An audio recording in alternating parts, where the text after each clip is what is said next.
My name is Brigitte Brown. My mother was the named plaintiff in the Brown versus Board of Education Delaware case, which was Belton versus Gebhart. I'm a representative for my mother. My mother has passed away, and that is actually why the case was brought in, because my mother was denied access into Claymont High School. That was in Claymont, Delaware.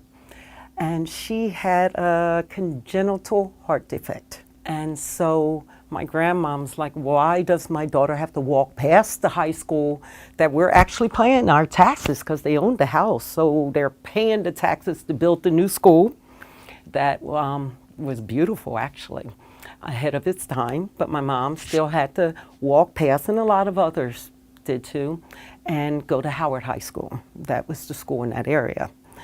For blacks. In fact, Howard High was the only high school in the state of Delaware for blacks. So people who lived in the lower states of counties of Delaware did not go to high school after 8th grade.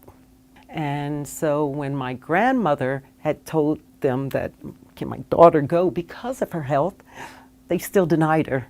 So that's when my grandmom contacted Lewis Redding, who was the lawyer, and he ended up working with Jack Greenberg, who was part of NAACP. And so my mother was 11 at the time, trying to get her into school. So that's how the case in Delaware started. My mother's case actually won on a state level in 1952. And because of that, it added credibility. And so it was added to Brown versus Board of Education 2 weeks before it went to the United States Supreme Court, because it was the only state that had one on a state level. But we believe in what they did. We believe my grandmother. We believe in the legacy that you should stand up for your rights. And that's why I'm a spokesperson, because I believe people should not just sit down. People need to know where you came from to know where you're going. And so I feel like I am one of the best people, along with my sister, to represent my mother, because we understand, we know, and we were taught great lessons from them.